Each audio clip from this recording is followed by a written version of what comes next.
Bonjour. Pour illustrer comment fonctionne la démocratie en Suisse, je vais vous présenter une nouvelle qui vient de sortir aujourd'hui. Vous la trouvez à l'écran et je vais la lire. Après avoir pris connaissance des résultats de la consultation, le Conseil fédéral a décidé le 28 août 2019 de ne pas établir de message concernant la loi fédérale sur l'approbation des accords de libre-échange. La loi prévoyait que les accords standards soient approuvés par arrêté fédéral simple, autrement dit qu'ils ne soient plus assujettis au référendum facultatif applicable aux traités internationaux. Alors pour nos amis français, je vais décrypter ce texte. Ce qu'il faut savoir, c'est qu'en Suisse, les traités internationaux sont soumis au référendum facultatif, c'est-à-dire qu'il y a une votation populaire si suffisamment de citoyens le demandent. Et suffisamment de citoyens, ça veut dire 50 000 signatures en 100 jours. Et 50 000 signatures, c'est à peu près actuellement 1% des citoyens. Donc il y a ces traités internationaux qui sont soumis au référendum facultatif. Et l'idée, la proposition du Conseil fédéral était de dire que certains accords qui sont considérés comme standards ne soient plus soumis à ce référendum facultatif. Donc il n'y a plus la possibilité pour les citoyens de récolter des signatures pour soumettre en votation populaire ces accords dits standards.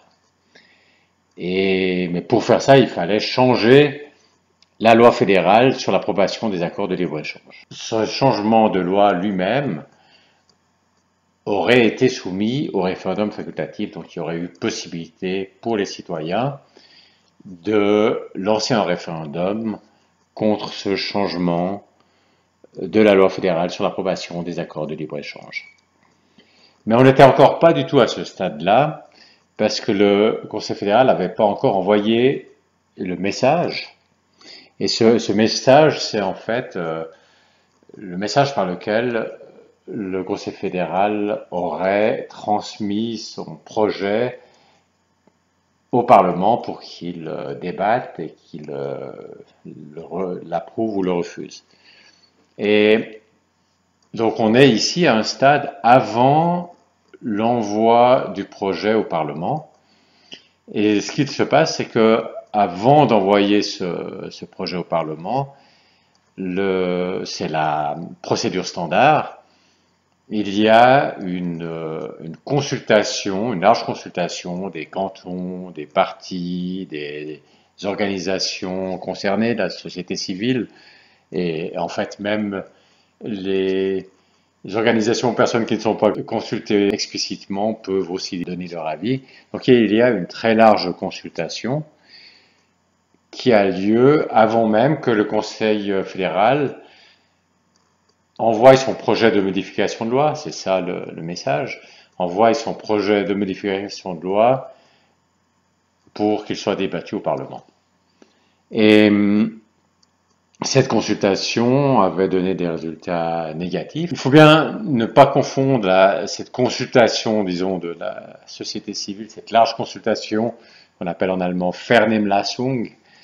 Cette large consultation, il ne faut pas la confondre avec la votation réellement, qui pourrait avoir lieu s'il y avait un référendum, et où là, la décision du peuple est vraiment décisionnelle. La consultation préliminaire qui a lieu avant que le projet de modification de la loi soit envoyé au Parlement, c'est une consultation qui n'est pas décisionnelle, c'est-à-dire que le Conseil fédéral peut, même si la consultation est plutôt négative, le Conseil fédéral peut rester avec le même projet s'il le souhaite et envoyer le même projet au Parlement, et le Parlement débattra, l'acceptera ou le refusera, et si le Parlement l'accepte, eh bien à ce moment-là, les citoyens peuvent éventuellement lancer un référendum, mais si le référendum aboutit, c'est-à-dire si les 50 000 signatures sont réunies en 100 jours, alors il y a une votation populaire qui est décisionnelle.